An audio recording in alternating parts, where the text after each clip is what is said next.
안녕하세요. 배경이 좀 바뀌었죠? 저는 지금 한국집에 와 있고요. 크리스마스는 잘 보내셨나요? 이번 크리스마스는 저도 가족이랑 즐겁게 잘 보냈는데요. 이제 2017년도 끝나가고 새롭게 유학을 준비하시는 분들도 계실 거고, 저도 유학 가기 전에 대체 한국에서 뭘 챙겨가야 될까? 일본엔 뭐가 있는 걸까? 뭐 이것저것 다 챙겨가야 되는 거 아닌가 하고 되게 걱정이 많았었어요. 실제로 일본도 사람 사는 곳이기 때문에 오히려 더 물품들이 다양할 수도 있어요, 사실. 근데 아무래도 한국에서 계속 살다가 다른 나라에 가면 당연히 한국에서 쓰던 그게 너무 필요하고 불편한 점이 있을 수도 있어요. 오늘은 일본 유학을 하기 전에 가져가면 좋을 것들, 한국에서 가져가면은 그래도 편리하게 잘 생활을 할 수 있는 그런 물건들을 오늘은 몇 개 소개를 해드릴 거예요. 가끔 제 일상 영상에서 제가 생활을 하다가 이런 건 한국에서 갖고 오시면 조금 더 편하실 거예요 하면서 말씀드린 것들도 몇 개 있긴 한데, 아니면 제가 이런 거 갖고 오면 이런 거 있으면 좋을 텐데 하면서 몇 번 언급했던 것들도 아마 있을 거예요. 그런 것도 포함해서 오늘은 걱정도 많이 되고 고민이 많으실 유학 준비생 분들을 위해 이 영상을 만들었습니다. 제가 이번 영상에서 말씀드리는 것들은 저 포함, 친구들 포함 좀 여러 의견들이 반영된 물건들인데요. 일본에서 사는 게 더 편하다 하시는 분들은 일본에서 사시면 되시고요. 이 영상이 조금이라도 도움이 되길 바라며 그럼 바로 영상 시작할게요. 먼저 첫 번째, 도장이에요. 일본어로는 인감이라 그러는데 인감이죠. 인감이 정말 중요해요. 정말 일본에서는 이 도장이 없으면은 거의 아무것도 못한다고 보시면 돼요. 일본에서도 물론 만들 수 있어요. 저는 일본에서 만든 것도 있고 한국에서 가져간 것도 있는데, 이거는 편한 대로 하시면 되는데, 근데 처음에 일본에 들어가셨을 때 이것저것 해야 되는 게 많으실 거예요. 시청을 가야 된다든지 아니면 통장을 만들어야 된다든지 해야 되는 게 굉장히 많은데, 가자마자 도장을 일본에서 만드시면은 시간이 좀 걸리잖아요. 그럼 그동안에는 아무것도 못하는 거예요. 최대한 저는 한국에서 계속 앞으로 일본에서 계속 써갈 도장을 만들어 가시는 게 굉장히 중요하다고 생각을 하거든요. 한자 이름이 없으신 분들은 영어로 하셔도 되는데, 웬만하면 한자로 풀네임으로 만들어 가시는 걸 추천을 드립니다. 그다음에 두 번째는 이거는 이것저것 네이버나 찾아보셨으면 많이 나왔을 법한 물건인데, 전기장판 아니면 온수 매트예요. 일본에도 전기 담요가 있긴 해요. 전기 담요가 있긴 한데 그 한국인이 자주 쓰는 그런 느낌의 전기장판을 저도 잘 못 봤거든요. 아무래도 우리는 보일러랑 온도를 쓰다 보니까 등이 따신 게 좋잖아요. 그러다 보니까 그냥 히터로만 해서는 너무 춥더라고요. 일본에서 코타츠를 쓴다고는 하시는데, 기숙사를 살게 되면 코타츠는 무슨 그런 거 들어갈 자리도 없어요. 1인용도 괜찮아요. 조그만 1인용 요즘 이렇게 침낭식으로 팔던데, 저는 요즘 전기장판을 또 잘 안 쓰는 게, 전기장판을 켜고 자고 나면은 너무 몸이 찌뿌둥하고 별로더라고요. 그래서 안 하고 잤더니 요즘은 괜찮은데, 그런 게 좀 별로시다 하시면 온수 매트나 아니면 뭔가 다른 장판? 요즘 뭐가 있나요? 요즘 전자파 안 나오는 전기장판도 많이 나오는 것 같던데, 겨울을 따뜻하게 보낼 수 있는 장판류의 제품들을 가져오시는 게 좋을 것 같아요. 히터로만은 너무 추워요. 저도 일본 살면서 제일 그리운 게 그 이불 속에 손 이렇게 쓱 집어넣어가지고 바닥이 따뜻한 그게 제일 그립거든요. 세 번째는 여성분들한테 드리는 말씀인데, 정말 민감하신 분들이나 아니면 걱정이 되시는 분들은 한국에서 생리대를 가져오시는 게 좋을 수도 있어요. 저 같은 경우도 처음에 너무 걱정이 돼가지고 맨날 쓰던 게 있을 거 아니에요. 자기가 쓰던 제품이 있을 거 아니에요. 그게 아니면은 민감하지 않아도 안 맞을 수도 있잖아요. 그러다 보니까 저 같은 경우도 한국에서 받아서 한국에서 사와서 쓰곤 했었는데, 이제는 너무 귀찮아가지고 그냥 일본 거 쓰는데, 혹시나 많이 민감하시거나 좀 걱정이 되신다 하신 분들은 한국에서 생리대도 가져오시는 게 좋을 것 같아요. 가격은 일본이나 한국이나 비슷비슷해요. 그리고 안 좋고 그런 건 없는데, 혹시나 자기가 쓰던 게 아니면 못 쓰시는 분들도 있으니까 그런 거는 자기가 생각을 해서 한번 준비해 보시면 좋을 것 같아요. 다음 네 번째는 약이에요. 약은 일본 약이 한국 약에 비해서 확실히 저는 좀 약하다고 느끼거든요. 왜냐면 안 들을 때가 좀 많아요. 소화제, 진통제 정도는 챙겨오시는 게 좋을 수도 있어요. 자기가 먹던 약이 있다면 그걸 가져오시는 것도 좋아요. 저도 이번에 온 김에 좀 사가야 되는데, 일본에서도 다 약 팔고 그렇지만 그래도 한국에서 한국 사람이 계속 먹어오던 약이랑 갑자기 다른 나라 가서 먹는 거랑 조금 다르기 때문에 섭취하는 약이 있으시다면 그런 것도 당연히 가져오시는 게 좋을 것 같아요. 다음 다섯 번째는 증명사진입니다. 증명사진. 처음에 증명사진을 정말 많이 써요. 증명사진이랑 도장, 그리고 처음이 아니더라도 학교에서 뭔가를 신청을 한다던가 뭐 이력서를 낸다던가 굉장히 증명사진을 많이 써요. 한국에 비해 증명사진 기계가 일본엔 정말 많아요. 뭐 편의점 바로 앞에도 있고 학교에도 몇 대씩 있고 이런데 그래도 예쁘게 찍힌 사진 갖고 싶잖아요. 사진관에서 찍으려면 일본은 사진관에서 증명사진을 찍는 게 굉장히 비싸요. 우리나라처럼 뭐 10,000원, 15,000원 이렇게 하는 게 아니라 굉장히 비쌉니다. 제 친구도 이번에 사진관마다 가격 차이는 당연히 있겠지만 제대로 된 취업 이력서용 증명사진을 찍는데 30만 원인가 40만 원인가 낸다 그러더라고요.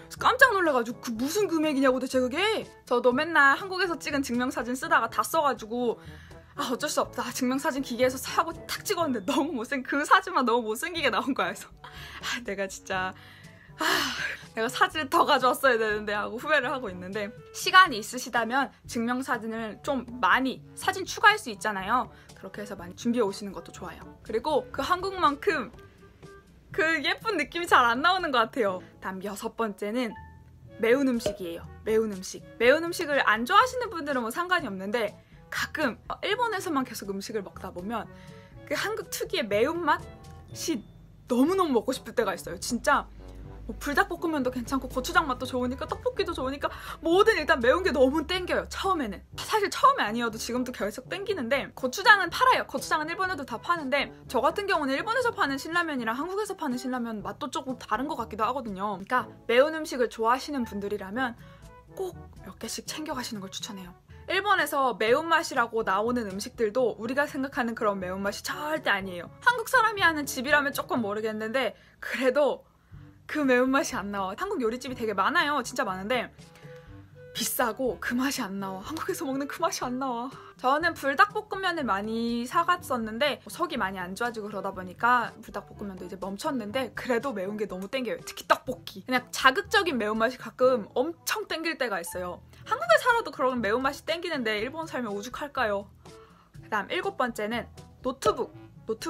일본이 전자제품이 좀 더 쌀 수도 있어요. 가시면 많이 필요하실 거예요. 요즘은 이제 종이보다는 한국도 그러잖아요. 다 컴퓨터예요. 싹 다. 일본에서 노트북을 살 생각이다 하시면은 나는 뭐 일본 자판을 좀 더 익히고 싶다.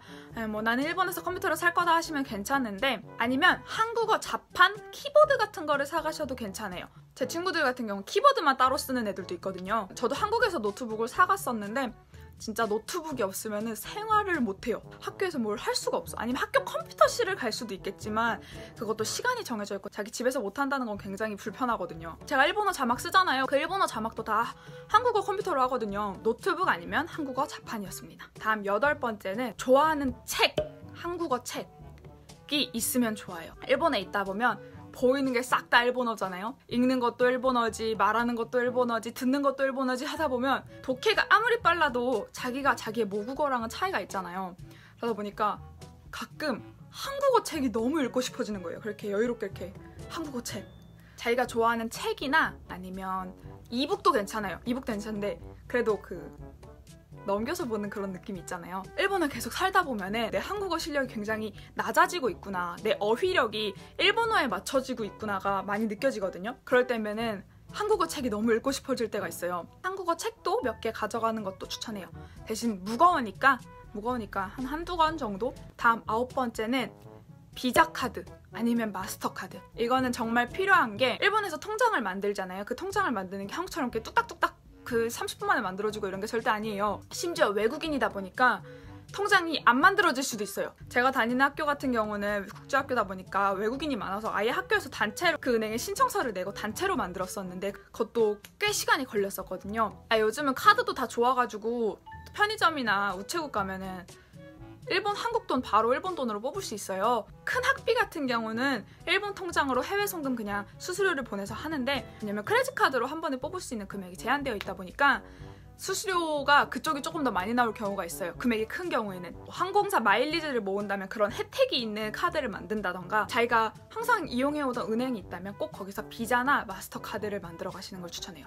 이거는 반드시 필요합니다. 다음 10번째는 찜질팩입니다. 무슨 찜질팩을 말하시는 건가요? 하실 수도 있는데 무슨 찜질팩을 말하는 거냐면 복통 있을 때 아니면 생리통 있을 때 찜질팩 자주 하잖아요. 진짜 한국에서 가져간 것 중에 제일 잘한 게 이 찜질팩 가져간 거거든요. 일본에서 붙이는 찜질팩 뭐 이런 게 있는데 그런 거 말고 전자레인지에 데워서 계속 사용할 수 있는 거 있잖아요. 한국에서 찜질팩 같은 거 사가시면 좋아요. 얼굴 스팀용 찜질팩 이런 거 말고 배에다 할 수 있는 거. 다음 11번째.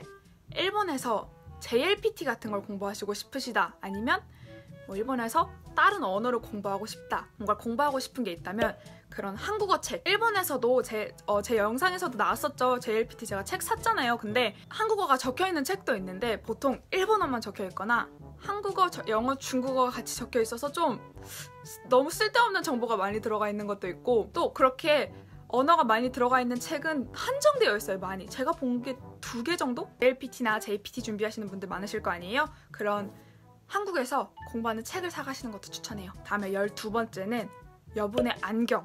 저는 안경을 써요. 안경을 쓰거든요. 이렇게 안경을 쓰는데 한번 안경이 부서진 거예요. 한번 안경 여기가 이렇게 탈랑탈랑해서 부서진 거예요. 여분의 안경을 제가 안 가져와 버려가지고 여기 테이프 붙여놓고 이러고 살았거든요. 왜냐면 안경점에 가서 안경을 맞추려면 비싸요. 많이. 한국처럼 테가 싸고 이런 걸 팔지 않아서 도수 없는 거라면 싼 것도 많지만 도수가 들어가고 제대로 된 안경을 사려면 굉장히 한국보다 저는 비싸다고 느꼈기 때문에 여분의 안경이랑 저는 렌즈를 맨날 여기서 뜨레뷰라는 렌즈를 사가요. 아큐브는 한국보다 일본이 훨씬 싼데 대신 일본에서 콘택트 렌즈를 사려면 매번 안과를 가야 해요. 반년에 한 번 이렇게 검사를 꼭 받아야만 그런 렌즈를 살 수가 있는데 그러다 보니까 저는 맨날 여기서 저렴한 뜨레뷰 렌즈를 사가거든요. 여분의 안경이나 콘택트 렌즈. 저처럼 테이프 붙여서 이렇게 사용하지 마세요. 그래서 저 그때는 한국에 오자마자 바로 안경을 맞추고 이번엔 2개씩 갖고 있습니다. 다음 13번째는 마스크팩입니다. 물론 일본에도 마스크팩 팔죠. 여기도 화장품이 얼마나 많은데요. 근데 한국처럼 이렇게 로드샵에 착착착착착 마스크팩별 이렇게 돼 있는 거는 한 번도 못 봤어요. 마스크팩을 하나 사려면 굉장히 비싸고 그렇게 종류도 다양하지 않기 때문에 팩을 많이 하신다면 마스크팩도 가져오시는 거 추천해요. 저도 한때는 요즘은 좀 귀찮아서 마스크팩도 안 하는데 막 이만큼씩 사와가지고 냉장고에 넣어놓고 행사 많이 하잖아요. 로드샵 같은 데서 10개 사면 10개 더 10개 사면 10개 더 이런 거 50% 세일할 때 사거나 그러니까 팩을 많이 하신다면 마스크팩도 가져오시는 거 좋아요. 다음 14번째는 화장품이에요. 화장품. 일본에서 화장품 많이 사가시죠? 여행 오셨을 때. 그러니까 저는 지금은 스킨케어를 하다라보를 쓰고 있긴 한데 물론 일본에서도 화장품을 쓸 수 있지만 아무리 좋아도 그래도 조금 일본인 피부와 이런 거에 맞춰진 게 많기 때문에 전 세계에 있는 브랜드 같은 경우는 일본이 쌀 수도 있어요. 조금. 근데 얼마 전에 보니까 맥은 일본이 좀 더 비싸던데 3,200엔인가 그랬어요. 그 총알 립스틱이. 아무튼 그런 건 가격을 비교하시면서 뭐 면세를 이용하시던가 한국 왔다 갔다 하실 때 그러면 되는데 근데 저는 맨날 나가 있으면서 느끼지만 한국 로드샵 화장품 최고.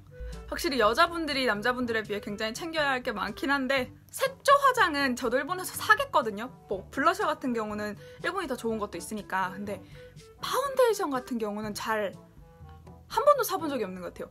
괜히 한국 화장품 일본에서 인기 있는 게 아니에요. 진짜. 네, 다음 마지막은 액세서리예요. 액세서리 아니면 옷. 일본에 여행 가면 와 이거 우리나라에 없는 스타일이다 하면서 몇 개씩 살 수는 있는데 아무리 그래도 스타일이 많이 달라요. 그리고 일단 한국에 비해 옷이랑 액세서리가 가격이 좀 세요. 내 스타일도 아닌데 가격도 비싸면 살 리가 있나. 근데 살다 보면 또 그 스타일에 또 익숙해져가지고 사기도 하는데 요즘은 제가 하울 영상에서도 많이 올리듯이 좀 쇼핑을 하고 있긴 한데 예전에는 진짜 일본에서 쇼핑을 잘 안 했었어요. 액세서리도 한국에서 5, 6천 원이면 살 수 있는 거 막 2배씩 하고 그러거든요. 제가 처음에 일본에서 가장 필요했던 건데 정말 못 찾은 옷 중에 하나가 기본 H라인 치마 있잖아요. 한국에선 정말 많이 파는데 얘는 잘 못 봤어요. 제가 요즘은 좀 패션이 왔다리 갔다리 하는 것 같긴 한데 한국 패션이 들어왔어도 일본에 많이 그래도 좀 일본식으로 바뀌어가지고 들어가거든요. 그러다 보니까 저는 제일 기본 H라인 치마가 너무 필요했는데 그걸 못 찾았던 경우가 많았어요. 찾았어도 비쌌어요. 한국에서 10,000원, 20,000원이면 사는 거 뭐 몇천엔 한다던가 이랬었거든요. 아무래도 도쿄 같은 큰 대도시에 가시는 분들은 쇼핑할 곳도 많고 한인타운도 있을 거고 좀 많으실 텐데, 혹시나 저도 거의 시골이거든요. 쇼핑할 곳이 마땅치 않은 곳에 살고 계신 분들은 한국에서 액세서리나 옷을 좀 사가시는 걸 추천해요. 대신 너무 많이 사가시진 말고 진짜 나중에 싹 다 짐이에요. 다 짐. 유행이 너무너무 빨리 변하니까 그냥 한국 올 때마다 새로운 옷이 너무 사고 싶거든요. 지금 딱 입을 정도의 옷들. 네, 이렇게 오늘 15가지 일본에 챙겨오면 좋을 것들에 대한 이야기를 했는데요. 이거를 뭐 다 챙겨오라는 건 아니고, 자기가 봤을 때 이건 일본에서 사는 게 좀 더 좋겠다, 이건 한국에서 가져가는 게 훨씬 더 이득이겠는데 하는 것들을 잘 추려가지고 가져오시면 좋을 것 같아요. 그리고 혹시나 이불이나 침구류 같은 경우를 가져오시는 분들도 있는데 너무 무겁고 부피가 크니까 그런 거 같은 경우는 일본에서 사시는 게 훨씬 더 좋으실 수도 있어요. 택배비가 좀 더 많이 나올 수도 있어요. 그러니까 자기 짐 상태와 그리고 얼마나 있을지의 기간을 잘 따져서 알차게 짐 잘 꾸려서 일본 유학 시작하시길 바라고요. 지금 일본에 살고 계신데 이 영상을 보고 계시거나 제가 말한 거 이외에도 살다 보니까 이런 것도 가져가면 좋더라, 있으면 편하더라 하는 물건들이 있으면 밑에 댓글로 남겨주시면 굉장히 많은 분들께 도움이 될 것 같습니다.